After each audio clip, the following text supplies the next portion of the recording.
इस पे विशेष कर ध्यान देना चाहिए, क्योंकि इसमें बहुत सारी महिला कर्मी हैं और बिहार में जो है अभी इलेक्शन का समय है, तो इसको लेकर के हम लोग भी तो वोटर हैं।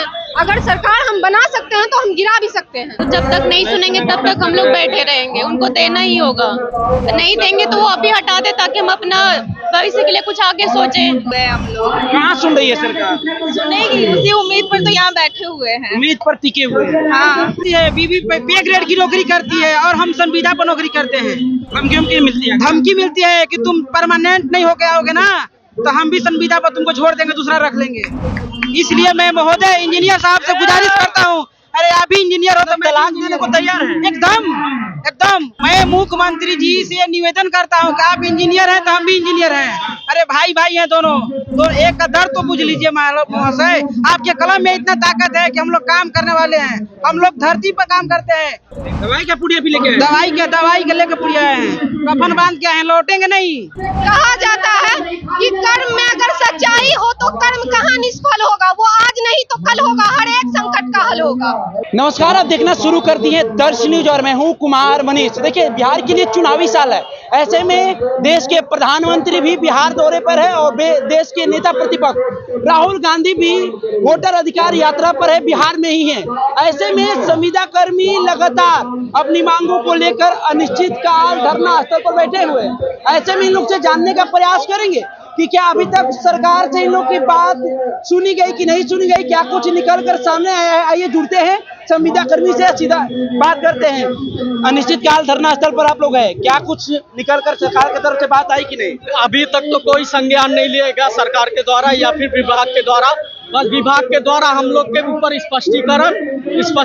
स्पष्टीकरण आ रहा है, लेकिन विभाग हमारी बातों को नहीं सुन रहा है। 5 सूत्री को मांगों के लिए हम लोग 7 दिन से हो गए आज से, और जब तक विभाग हमारी बातों को नहीं सुनती तब तक हम लोग अनिश्चित काल धरना पे इसी तरह बैठे रहेंगे। और जिस प्रकार हम कहना चाहते हैं नीतीश कुमार जी पेपर में अखबार में निकालकर 10,000 नियुक्तियां दे सकते हैं, उसी तरह हम उनसे गुहार करते हैं कि वो हमारी नौकरी को परमानेंट कर दे और 60 साल कर दे। आपके सहयोगी कह रहे हैं कि आप लोग को धमकी दिया जा रहा है कि आप लोग यहाँ से जाइए, नहीं तो आप लोग को टर्मिनेट कर दिया जाएगा। इस प्रकार की धमकियां तो आई जा रही है कि हम लोग का संविदा नियोजन जो है उसको समाप्त कर दिया जाएगा, लेकिन हम लोग तब तक नहीं रुकेंगे जब तक हमारी मांगों को पूरा नहीं किया जा सकता, क्योंकि संविदा का जो टैग है वो हम लोग को हमेशा शुरू से लेकर आज तक शोषण किया जाता है। 20 दिन का काम 5 दिन में करवाया जाता है और नहीं करने पर विभाग द्वारा लेटर निकाला जाता है कि क्यों ना आपका संविदा नियोजन खत्म कर दी जाए। इसलिए हम लोग को इस संविदा सबसे मुक्ति चाहिए और हमें 60 साल चाहिए, और सरकार से हमें यही गुहार है कि इसको 60 साल के लिए कर दिया जाए। बिहार के लिए चुनावी साल है, प्रधानमंत्री नरेंद्र मोदी बिहार के दौरे पर है। ऐसे में नेता प्रतिपक्ष राहुल गांधी भी, जो लोकसभा में नेता प्रतिपक्ष राहुल गांधी भी अपने वोटर अधिकार यात्रा को लेकर बिहार दौरे पर है। ऐसे में आप लोग राहुल गांधी से कभी मुलाकात करने का प्रयास नहीं किया? देखिए, हमारा जो विशेष सर्वेक्षण संविदा संघ है वो अपने विभाग और सरकार से लगातार बातचीत कर रहा है, लेकिन इसका कोई समाधान नहीं निकल रहा है। जो हमारे संविदा संघ के द्वारा हम लोग को कहा जाता है, बताया जाता है, उसी के आधार पे हम लोग आगे की कार्रवाई करते हैं या फिर उसी के हम लोग भाग लेते हैं। सरकार पर विश्वास है? सरकार पर बिल्कुल विश्वास है। जब धमकी मिल रहा, लोग बोल रहे हैं विश्वास है। देखिए, वो धमकी जो है वो विभाग द्वारा मिल रहा, लेकिन हमें नीतीश कुमार जी से पूरा भरोसा है। जिस प्रकार वो हमको नौकरी दे सकते हैं उस प्रकार वो हमको 60 साल या परमानेंट भी कर सकते हैं।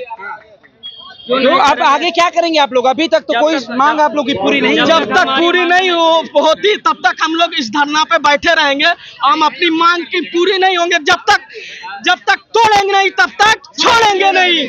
देखिए, तो जब तक तोड़ेंगे नहीं तब तक छोड़ेंगे नहीं। आइए, संविदा महिला कर्मी भी हमारे साथ है। एक तरफ नीतीश कुमार जहां महिलाओं को लेकर कहते हैं कि हम 35% आरक्षण भी लागू कर दिए, उसमें डोमिसाइल भी लागू कर दिए, ऐसे महिलाओं के प्रति काफी सक्रिय दिखे जाते हैं। आप लोग लगातार अनिश्चितकाल धरना स्थल पर अपनी मांगों को लेकर है, क्या कुछ कहेंगे? इसके लिए नीतीश कुमार को सोचना चाहिए कि हम लोग इतने दिनों से, लगभग 7 दिन हो चुका है, बारिश धूप, इसमें हम लोग आते हैं और धरना पे बैठे हुए हैं। अभी तक एक भी किसी प्रकार का न्यूज नहीं मिला है हम लोगों को। नीतीश सरकार को इस पे विशेष कर ध्यान देना चाहिए, क्योंकि इसमें बहुत सारी महिला कर्मी हैं और बिहार में जो है अभी इलेक्शन का समय है, तो इसको लेकर के हम लोग भी तो वोटर हैं। अगर सरकार हम बना सकते हैं तो हम गिरा भी सकते हैं। तो सरकार की तरफ से तक अपीलों के सहयोगी कह रहे हैं कि धमकी दिया जा रहा है कि अगर आप लोग यहाँ से हटे नहीं तो आप लोग को टर्मिनेट कर दिया जाएगा, आप लोग को जगह नहीं बहाली कर दी जाएगी।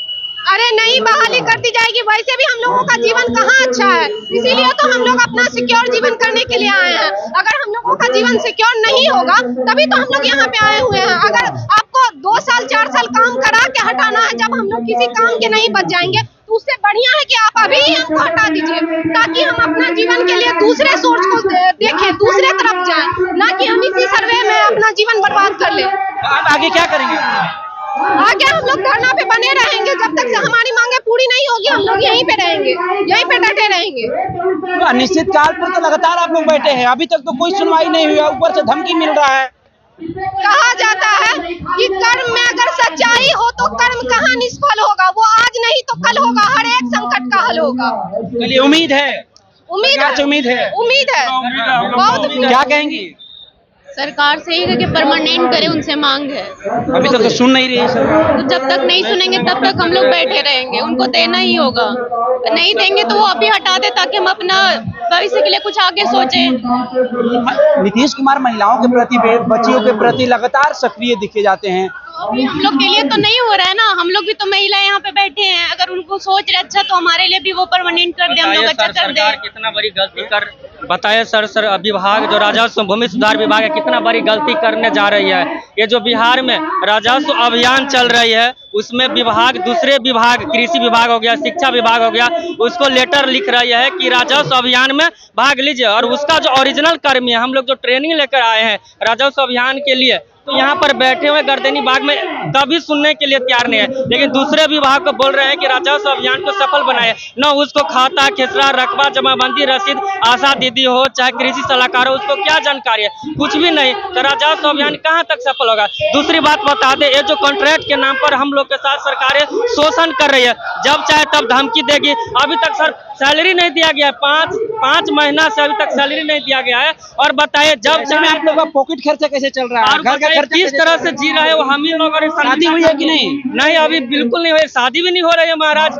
5 साल कॉन्ट्रैक्ट के नाम पर बोलते तुम्हारा तो परमानेंट ही नहीं है, तो शादी कैसे होगा। शादी भी नहीं हो रही है, कोई रेस्पेक्ट नहीं, कोई फ्यूचर नहीं, कहीं सिक्योरिटी नहीं दिखाई दे रही है। सब कुछ हो जाता है, जब लास्ट टाइम आता है ना तो पता चलता संविदा है, तो बस खत्म हो जाता है, खत्म हो गया, सब भाग जाता है कि शादी तो वहाँ मंडप पर से उठ के चली जाती है दुल्हन। पता है कि नहीं आपको, संविदा में जो है बड़ा दिक्कत है, इसीलिए हम लोग जो है मंडप से लड़की भाग जाती है। तो बिल्कुल महाराज न्यूज नहीं देखे हैं क्या, इधर 2-4 न्यूज आया है पूरा एकदम संविदा वाला के जो है, जहाँ पता चला संविदा। हमारे साथ महिला भी संविदा कर्मी हैं, ये लोग कह रहे हैं कि शादी भी नहीं हो पा रही है, लोग सुनता है कि संविदा कर्मी है तो भाग जाता है। सर हाँ, वो तो है ही है, हमारा खुद का फ्यूचर सिक्योर नहीं है, हमारे लिए भी लड़के भी भाग जाते हैं, लड़कियां भी भाग जाते हैं। और क्या, तो ऐसे में कैसे आगे चलेगा? आगे इसीलिए तो हम लोग यहाँ पे आए हुए हैं कि हम लोगों को परमानेंट किया जाए। उम्मीद है सरकार से? बिल्कुल उम्मीद है, तभी तो बैठे हुए हैं। और हाँ, अभी तक अनिश्चित काल पर आप लोग धरना दे रहे हैं, कभी सुनवाई आगे होगी, हमें उम्मीद है, पूरी उम्मीद है कि आगे सुनवाई होगी, हम लोगों की पूरी सुनवाई होगी। क्या लगता है, उम्मीद है? उम्मीद है तभी तो यहाँ आए हुए हैं। लेकिन अभी तक तो कुछ सुनवाई नहीं हुआ। आगे सुनेगी जरूर, तभी यहाँ बैठे हुए हैं हम लोग। कहाँ सुन रही है सरकार? सुनेगी, उसी उम्मीद पर तो यहाँ बैठे हुए हैं। उम्मीद पर टिके हुए हैं। हाँ, अगर सरकार नहीं मांग पूरा करती है तो सरकार जरूर मांग पूरा करेगी हम लोगों की। हम लोग चलिए, तो यहाँ पर देखिए महिला संविदा कर्मी, जेंट्स संविदा कर्मी अपनी मांग को लेकर लगातार अनिश्चित काल धरना पर बैठे हुए हैं। सरकार से उम्मीद है कि हमारी मांग जरूर पूरा करेगी। ऐसे में कब तक पूरा करेगी ये लोग को भी इसकी जानकारी नहीं है। ऐसे में आप लोग को तो शादी का भी हाँ बिल्कुल। देखिए हम लोग ये देखिए आप लोग से रिक्वेस्ट है, आप जो हमारी बातों को जो है माननीय मुख्यमंत्री श्री नीतीश कुमार तक आप पहुंचा दीजिए, और उनसे अनुरोध है कि हम जो है 13,000 युवा है, हम लोग सड़क पर उतरे हुए, आज 7 दिन हो गया धरना का। आप जो है हमारी मांगों को सुन लीजिए। हम लोग सभी जो है इंजीनियर हैं, कोई जो है डिप्लोमा पास है सिविल इंजीनियरिंग से, कोई बीटेक करके आया है, कोई एमटेक करके आया है। गाना यह था कि एक गाना भोजपुरी में था कि हाई देखा बीए का के बकरी चरावा था। आप लोग इंजीनियरिंग करके आप शादी संविदा कहलाते हैं महाराज। कुमार खुद यहाँ कहेंगे आपकी शादी हो गई है? मेरी शादी हो गई है, लेकिन बहुत दुख की बात यह है कि संविदा एक सवत बनकर रह गई है। सवत बन गई है, सवत बन गई है। बीवी से झगड़ा करना हाँ, रोज करती है। बीवी पे ग्रेड की नौकरी करती है और हम संविदा पर नौकरी करते हैं। धमकी मिलती है, धमकी मिलती है कि तुम परमानेंट नहीं होके आओगे ना तो हम भी संविदा पर तुमको छोड़ देंगे, दूसरा रख लेंगे। इसलिए मैं महोदय इंजीनियर साहब से गुजारिश करता हूँ, अरे आप भी इंजीनियर हो तो तलाक देने को तैयार है। एकदम मैं मुख्यमंत्री जी से निवेदन करता हूँ कि आप इंजीनियर हैं तो हम भी इंजीनियर हैं। अरे भाई हैं दोनों, तो एक का दर्द तो बुझ लीजिए महाशय। आपके कलम में इतना ताकत है कि हम लोग काम करने वाले हैं। हम लोग धरती पर काम करते हैं, जीवहीन काम करते हैं, खेसरा पंजी लिखते हैं और जो कहते हैं वो करते हैं। हम लोग 11 तारीख से इनको अल्टीमेट दे दिए हैं और उनके आला अधिकारी हम लोग को बार बार धमकी देते हैं, नोटिस निकाले हैं। तुम नोटिस निकाल दो, हमें फर्क नहीं पड़ने वाला है। जब मैं खेजरा पंजिल भी लिख सकता हूँ तो अपना मांग अधिकार यहाँ से लेकर लौटूंगा। या हमें फांसी पर चढ़ाना है, या हमें गोली मारना है, या हमें बंदूक से उड़ाना है। आगे क्या करेंगे आप लोग? क्या बोल आगे क्या करेंगे आप? आगे देखिए, मांग जब तक से पूरी नहीं होगा, कफन बांध के आए हैं, कफन लेके आए हैं और दवाई के पुड़िया लेके आए हैं। दवाई का पुड़िया भी लेके आए? दवाई के लेके पुड़िया आए हैं, कफन बांध के आए हैं। लौटेंगे नहीं जब तक जिसकी शादी नहीं हुई है वो भी पछता रहे हैं और जिसकी शादी हुई है वो भी ठोकर खा रहे हैं। उनको सरकारी करेंगे नहीं जब तक से संविदा को हटा करके परमानेंट करेंगे नहीं, तब तक से हम लोग हटेंगे नहीं। ये लोग की मांग है, 5 सूत्री की मांग है। ऐसे में सरकार से उम्मीद भी जता रहे हैं और जिसकी शादी नहीं है वो भी पछता रहे हैं। शादी करके भैया पछता रहे हैं, कह रहे हैं कि बीवी धमकी दे रही है कि अगर पार्लियामेंट होकर नहीं आए तो आपको हम भी तलाक दे देंगे। ऐसे में आपका क्या कहना है? फिलहाल इस खबर में इतना ही, छोड़ जाते हैं। दीजिए इजाजत, धन्यवाद।